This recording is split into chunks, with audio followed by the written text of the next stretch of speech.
아무래도 이제 앨런 의장 같은 경우가 했던 얘기 자체는 기존의 1월에 통화정책 회의를 통해서 나왔던 얘기와는 크게 다르지는 않습니다. 전체적으로 양적 완화 축소라든가 이런 기조는 유지를 할 거고 그 양적 완화 축소가 어떻게 보게 되면 경제 지표라든가 이런 거에 의해서 굉장히 의존도가 높아질 거라는 얘기들, 이런 얘기들은 기존에 했던 얘기와 크게 변함은 없습니다. 다만 고용시장 자체를 보는 시각 자체가 굉장히 폭넓은 지표를 보고 있구나라는 생각을 좀 할 수 있는 부분인 것 같습니다.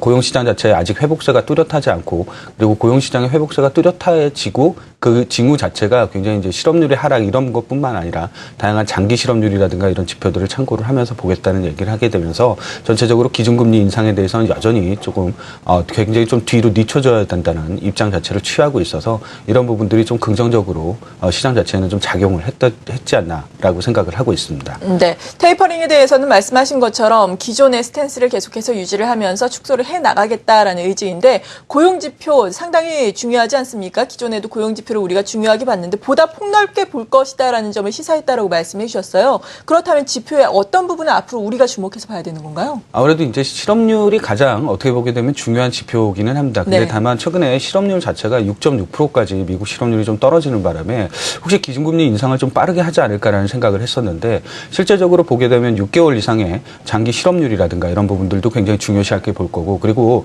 미국은 여전히 파트타이머들에 대한 비중이 굉장히 좀 높은 편입니다. 이런 비중들 자체가 축소가 되어야지 실질적으로 고용시장 안정을 좀 도모할 수 있지 않겠냐라는 앨런 의장 자체의 의견 자체를 보게 되게 되면 실업률뿐만 아니라 폭넓게 다른 형태의 지표들, 그러니까 장기 실업률이라든가 파트타이머의 비중이라든가 이런 부분들도 항상 눈여겨 좀 봐야 될 지표들이 되지 않을까 생각하고 있습니다. 네, 미국 같은 경우에는 이렇게 불확실성 해소 측면으로 받아들이면서 비교적 큰 폭으로 올라갔는데 1% 상승을 했는데, 국내 증시는 장 초반에는 오름폭을 좀 키우는 것 같더니 계속해서 상승폭이 둔화되고 있거든요. 호재다운 호재가 지금 장중에 상승 모멘텀이 없기 때문이다라는 이야기들이 나오고 있는데, 향후에 기대해 볼 수 있을 만한 부분은 없을까요? 우선 먼저 기대해 볼 수 있는 부분을 좀 찾아본다라고 하게 되면, 최근에 어차피 테이퍼링 이슈 때문에 굉장히 신흥국들의 환시장 자체가 굉장히 불안감을 좀 가졌던 부분들을 분명히 가지고는 있습니다. 아르헨티나도 그렇고 브라질도 그렇고. 그럼 그런 국가들의 최근에 화폐 가치들이 실질적으로 보게 되면 좀 안정화되는 모습을 많이 보이고 있고요. 그리고 글로벌 금융시장의 다양한 위험 지표들 자체가 앨런 의장 발언을 전후로 해서 하락세를 좀 보이고 있다는 특성을 좀 가지고 있습니다. 실질적으로 이렇게 되게 되면 국내 증시가 가진 가격적인 부분의 메리트가 상당히 좀 부각될 수 있는 시점이긴 합니다. 코스피가 대체적으로 1920포인트가 PBR 1배라고 한다라고 하게 되면 상당히 현재 시점은 그런 가격 메리트들이 조금 반영될 수 있고, 그걸로 인해서 좀 점진적인 회복을 좀 기대해 볼 수 있는 시점들이 되지 않았을까라고 생각을 하고 있습니다. 네. 그리고 방금 말씀해 주신 신흥국 리스크 같은 경우에는 옐런 의장이 또 이것이 미국에 영향을 줄 정도는 아니다라고 또 이야기를 하기는 했는데, 그래도 또 뭐 테이퍼링과 관련해서 이야기들도 나오고 있지만 사실 내부적으로도 상당히 이슈들이 골마 있다고 들었거든요. 신흥국 리스크가 다시 부각될 가능성은 없는 건가요? 아무래도 이제 최근에 보게 되면 신흥국 자체에서 굉장히 취약한 국가들이 상당 부분 많이 있다는 게 어떻게 보게 되면 테이퍼링 이슈로 인해서 많이 부각이 되고 있는 시점들이긴 합니다. 물론 남미 국가들이 여기 대부분 다 좀 해당이 되게 되고, 다른 뭐 신흥 아시아라든가 이런 국가들은 외환 보유고라든가 경상수지의 흑자 이런 것들 때문에 약간 상대적으로 좀 차별화될 수 있는 부분이 있긴 합니다만, 외국인이 어차피 보기에는 신흥국은 전체적으로 한 덩어리에 묶어져 있기 때문에 상당히 이런 부분들이 같이 부각될 수 있어서 신흥국의 위험 이런 부분들은 여전히 좀 남아있다라고 기본적으로 좀 생각을 하고 있고요. 어떻게 보게 되면 아직까지도 선진국보다는 신흥국이 경기라든가 이런 모멘텀이 굉장히 약한 편이긴 합니다. 이런 부분들이 지속적으로 좀 해결이 되지 않는 이상은 어떻게 보게 되면 신흥국 증시가 굉장히 탄력을 받기는 쉽진 않은 상황이 계속적으로 유지될 가능성이 높다라고 생각을 하고 있습니다. 네. 그리고 앞서서 화면에 잠깐 나온 것이 국내 기업들의 이 영업이익 같은 경우에도 계속해서 좋지 않을 것이다라는 의견인데, 이 부분에 대해서는 어떤 생각 가지고 계세요? 그래도 이건 조금 국내 내부적인 문제로 조금 생각을 해두실 필요는 있는 것 같습니다. 물론 신흥국 경기가 많이 좋지 못하기 때문에 국내 같은 경우는 아무래도 신흥국의 수출 비중이라든가 이런 게 상당히 좀 높은 편이기 때문에 이익 추정치가 떨어질 수밖에 없다라고 생각을 하고 있습니다만, 전반적으로 이익 추정치 하향 조정 속도가 2012년이나 2013년에 비해서는 굉장히 좀 빠른 속도로 진행이 되고 있다는 특징이 있습니다.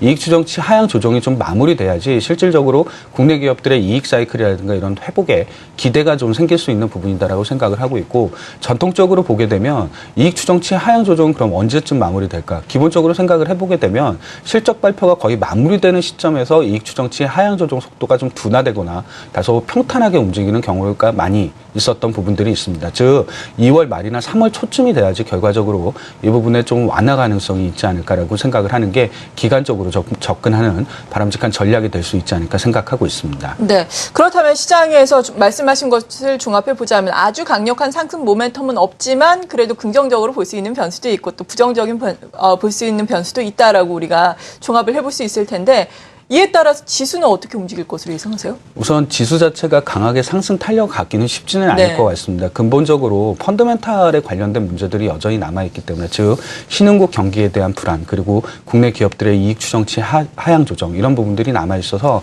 쉽게 상승 모멘텀을 강하게 갖기는 어렵다라고 생각을 하고 있습니다. 다만 지수의 뭐 지지선이라고 불리울 수 있는 PBR 1배 정도가 깨지면 바로 회복할 수 있다, 이 정도까지는 확인이 좀 가능했던 부분이었던 것 같고요. 상승 모멘텀을 좀 강하게 갖기에는 한 3월이 넘어가야지 되지 않을까라고 생각을 하고 있습니다. 네. 그렇다면 3월까지는 이러한 지지부진한 좀 박스권의 흐름이 이어질 것이다라는 말씀이신 거죠? 예. 이에 따른 투자 전략은 어떻게 세워볼까요? 전략 자체는 앞서서 잠깐 언급을 드렸던 네. 가격적인 부분을 많이 생각하고 접근하시는 전략이 좀 필요하지 않을까 생각을 하고 있습니다. 즉 대형주 중에서 연초 이후에 대부분 다 10% 이상씩 하락한 종목들이 상당수 많이 포진이 좀 돼 있는 특성을 갖고 있고요. 여기서 생각을 해보게 되면 PBR이라든가 이런 게 전 저점 부분에 접근한 업종이라든가 종목들이 상당 부분 많이 있다는 생각도 같이 하실 필요가 있는 것 같습니다. 여기서 좀 저가 메리트의 전략이라든가 이런 게 좀 필요한 시점이 아닐까라고 생각을 하고 있고, 대표적으로 이제 여기에 해당하는 업종이 자세히 살펴보게 되면 조선이라든가 건설이라든가 이런 산업재 섹터 부분들이 상당히 많이 포진되어 있기 때문에 이런 쪽에 좀 관심을 기울여 보실 필요가 있지 않나 생각을 하고 있습니다. 네, 조선, 건설, 산업재 쪽 낙폭 과대 업종을 중심으로 관심을 갖자라고 말씀해 주셨는데, 이 낙폭 과대 업종을 중심으로 단기적으로 관심을 가져야 하는 건가요? 혹은 중기적으로 끌고 갈 수 있는 건가요? 아무래도 이제 단기적으로도 예. 관심을 가질 필요가 있다라고 생각을 하고 있는 게, 위험 지표들이 하락을 하게 되면 PBR이 정상적인 수준으로 회복을 하는 하나의 계기가 될 수 있습니다. 즉 어떻게 보게 되면 낙폭 과대의 의미 자체가 PBR이 굉장히 전 저점까지 내려갔기 때문에 일시적으로는 조금 반등이 가능할 거라는 생각 하나와, 두 번째로는 아직까지도 기대감을 좀 갖고 있는 부분들이 신흥국과 선진국 모두 다 전년도하고는 다르게 하반기에 흔히 얘기하는 경제성장률, QOQ로 보는 경제성장률이 다소나마 상반기보다 높아질 거다라고 예상을 하고 있습니다. 기대치긴 합니다만, 이런 기대감을 갖고 있다라고 하게 되면 대형주 중에서도 약간 경기에 좀 민감한 대형주들, 특히 이런 부분들이 좀 강하게 움직일 가능성이 있다라고 여전히 생각을 하고 있고, 그래서 앞서 말씀드린 것처럼 PBR이 좀 낮은 산업재 섹터로 좀 중심적으로 보자고 말씀을 드렸던 이유 중에 하나가 이런 기대가 아직은 좀 남아있기 때문이다라고 생각을 하시면 될 것 같습니다. 네.